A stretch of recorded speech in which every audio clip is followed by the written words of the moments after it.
Damos inicio a la presente audiencia, por lo cual le pido a los intervinientes se identifiquen por parte del Ministerio Público. Muy buenas tardes, su señoría. Comparece ante usted la licenciada en Derecho Estela Cabrales Delgado, agente del Ministerio Público, adscrita a la Unidad de Delitos contra la Vida, con datos de identificación y notificación ya debidamente acreditadas ante la administración de este tribunal. Por parte de la defensa. Muy buenas tardes, señoría. Ante usted comparece el licenciado Héctor Mario Flores Venegas, con datos y registros anteriormente presentados ante este tribunal. ¿Quién le acompaña? Buenas tardes, su señoría. Lo acompaña el licenciado Isaac Eugenio García Álvarez con datos de comprobación debidamente acreditados. Agente del Ministerio Público, tiene el uso de la voz. Gracias. Con fundamento en el artículo 19 constitucional, con relación al artículo 316 del Código Nacional de Procedimientos Penales, esta Fiscalía solicita se dicte un auto de vinculación a proceso en contra del señor Felipe Loredo por la comisión del delito de homicidio calificado, delito que se encuentra tipificado en el artículo 241 y 242, fracción segunda del Código Penal para el Estado de México. Todo ello en relación a que de la carpeta de investigación obran datos de pruebas suficientes que acreditan que se ha cometido un hecho que la ley señala como delito y además existe la probabilidad de que el imputado participó o cometió el delito. Hechos que sucedieron el día 13 de enero del 2017 en el campo de tiro en Country Club Campestre. En dicho lugar se encontraba el agente el señor Pedro Alcántara, la señora Margarita Micenas, asimismo la señora Ana Lucía Marina, mismos que iban en compañía del señor Felipe y del señor Juan Carlos Villaverde, víctima de este delito. Por todo lo anterior, siendo aproximadamente las 12:50 horas, el grupo se divide quedando solos Juan Carlos y Felipe. Y por ello, Felipe, al aprovecharse de que nadie los estaba observando, se apodera del arma que traía consigo Juan Carlos y por tener problemas personales con él, le apunta y le dispara y con esto le provoca la muerte. Por todo lo anterior, procede a hacer mención de los datos de prueba con los que cuenta esta Fiscalía, que consisten en, primero, un acta de aviso al Ministerio Público realizada por el agente Javier Formigal el día 13 de enero del 2017. De dicha acta se desprende que al estar realizando el rondines de vigilancia, recibió un reporte donde le mencionaban que en dicho campo de tiro había una persona fallecida, al parecer por un disparo. Al llegar se percató de que se encontraba el cuerpo de un hombre tirado en el suelo con un disparo en el pecho. Asimismo se pudo percatar que a su costado se encontraba un arma de fuego tipo escopeta color negra con cachas de madera. De dicho lugar se percató que se encontraban 4 personas más, 2 del sexo femenino, quienes refirieron ser la madre y la esposa de Juan Carlos, y 2 del sexo masculino, uno de ellos mencionó ser Pedro Alcántara y quien le hizo entrega al agente Javier a Felipe, diciendo que había sido él quien había privado de la vida a Juan Carlos. De igual manera, el agente pudo recabar 2 armas de fuego, una que se encontró tirada a un costado de Juan Carlos y otra que le fue entregada directamente por Pedro, haciendo referencia a que ese era el arma que traía Felipe consigo. De lo anterior se desprende el segundo dato de prueba con el que tiene esta Fiscalía, que consiste en un acta de entrevista realizada al testigo Pedro Alcántara.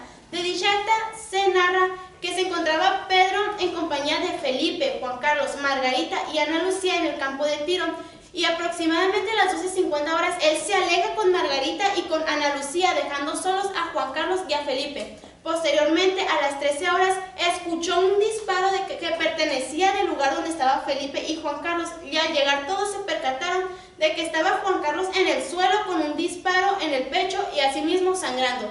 También se pudo percatar que su arma se encontraba a la altura de su mano izquierda. Por ello, llamaron al 911 y acudió a este lugar el agente Javier, a quien le hicieron entrega de Felipe, haciendo mención de que él había matado a Juan Carlos. Asimismo, le hicieron entrega de 2 armas de fuego, siendo una de marca Vertex Sporting que pertenecía a Juan Carlos y otra marca Remington, que era la que traía consigo Felipe. De dichas armas se realizaron los diversos análisis correspondientes. Dichos análisis se realizaron el día 13 de enero del 2017 y corresponden a los datos de prueba número 3 y número 4 con los que cuenta esta Fiscalía. El primer informe se realizó por el licenciado Anselmo Olivenza, perito en criminalística especializado en balística. Dicho informe concluye señalando que ambas armas habían sido disparadas recientemente. Además, dicho perito realizó un estudio a un casquillo que se encontró en el lugar de los hechos, donde concluye que este casquillo pertenecía al arma Vertex, que era la que traía consigo el señor Juan Carlos, y fue del arma que se apoderó Felipe.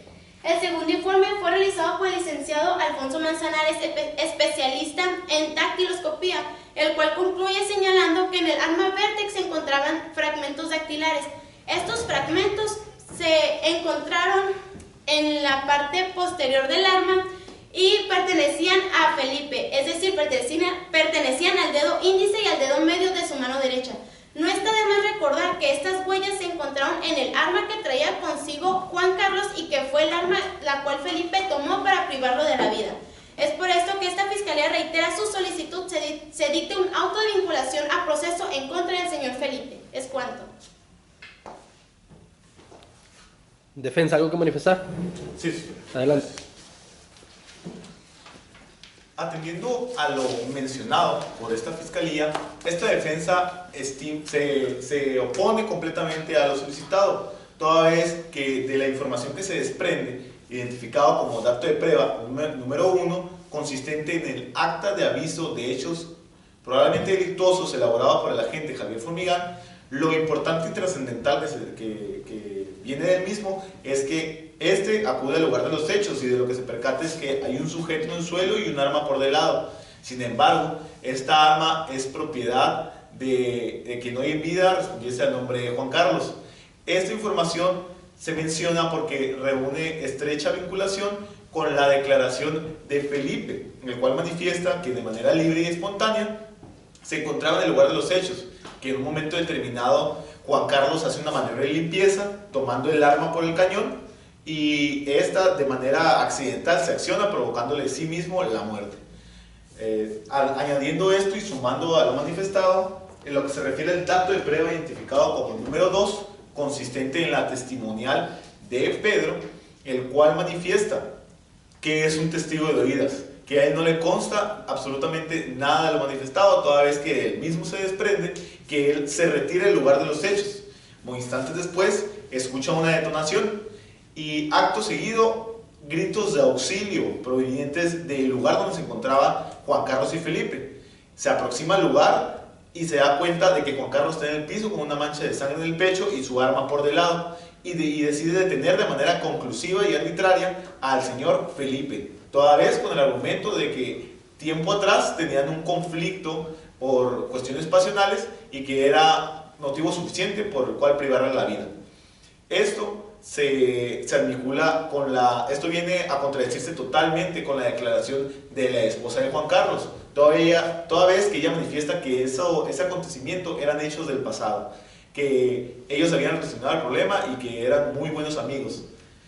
Relacionado lo anterior con el dato de prueba identificado como número 3, consistente en la pericial en balística, en el cual se concluye que el casquillo recolectado en el lugar de los hechos es proveniente del arma de Juan Carlos. Su señoría, esto viene a robustecer una vez más la teoría proporcionada por esta defensa, toda vez que el hoy occiso puso el arma y la tomó del cañón y al querer hacer una maniobra, la misma se accionó.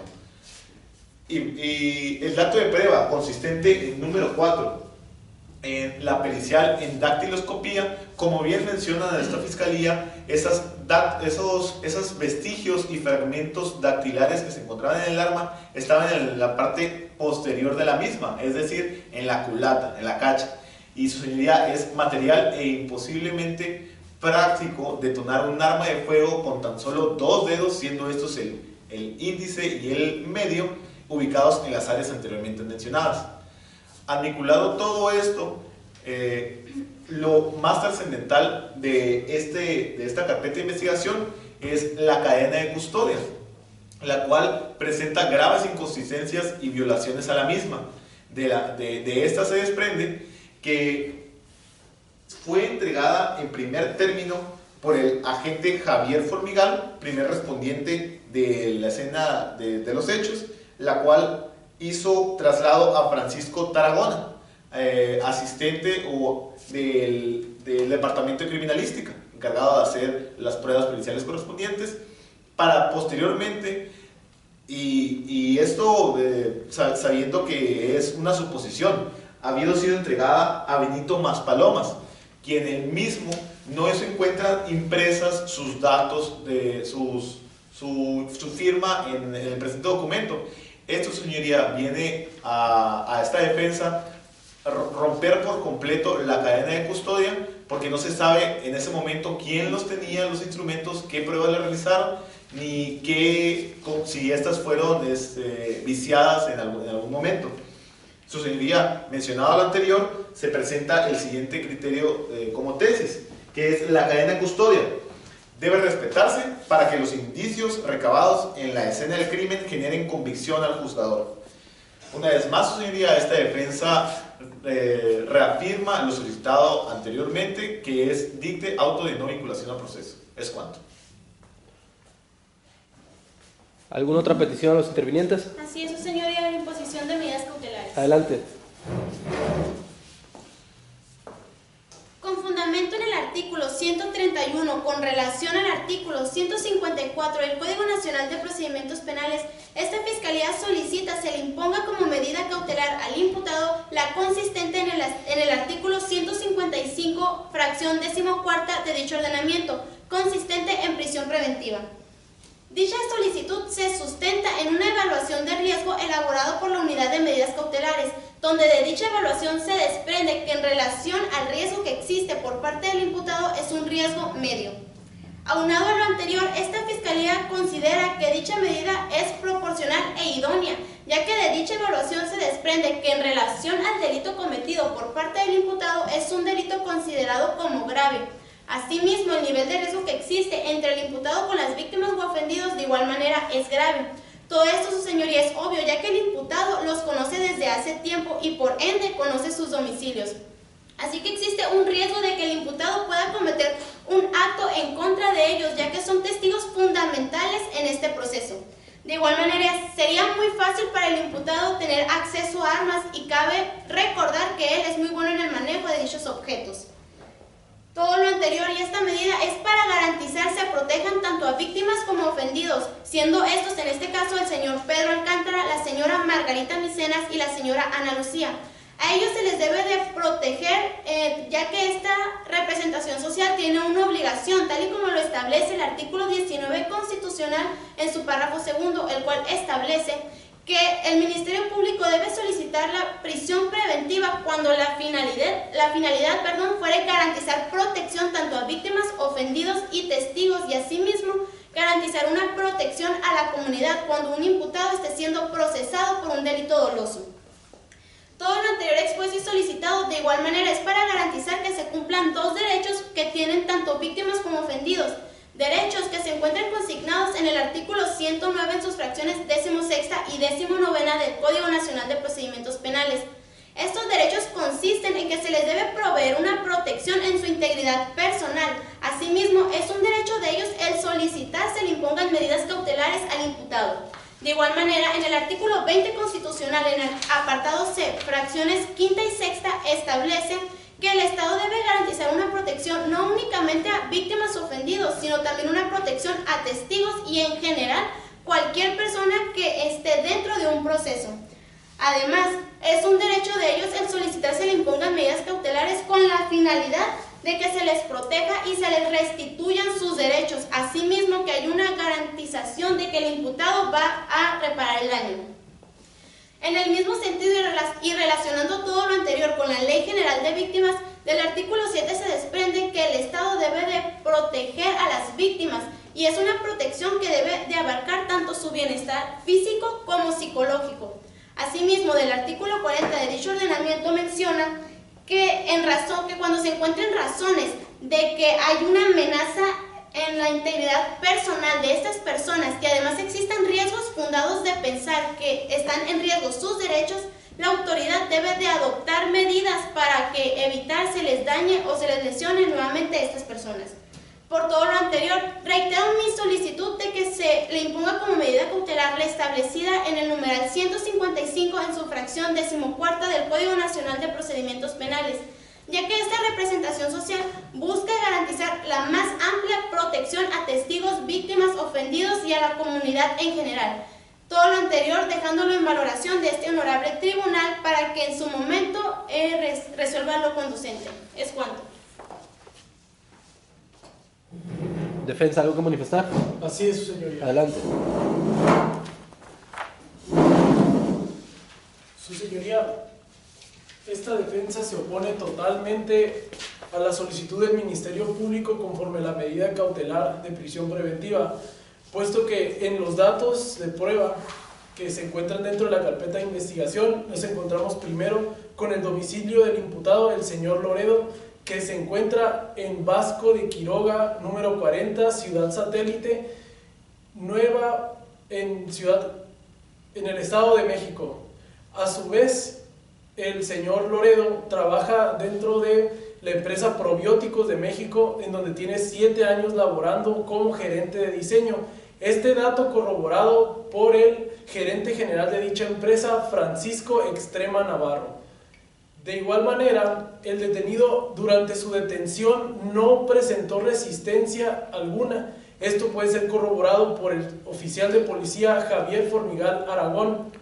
Asimismo, el hoy imputado carece de todo tipo de adicciones, ya sea enervantes, estupefacientes, al alcohol o al tabaco, esto corroborado con un examen de orina. Inclusive, el imputado carece de antecedentes penales y siempre se ha mostrado colaborador hacia la investigación que se realiza en su contra, además de que jamás ha presentado nerviosismo.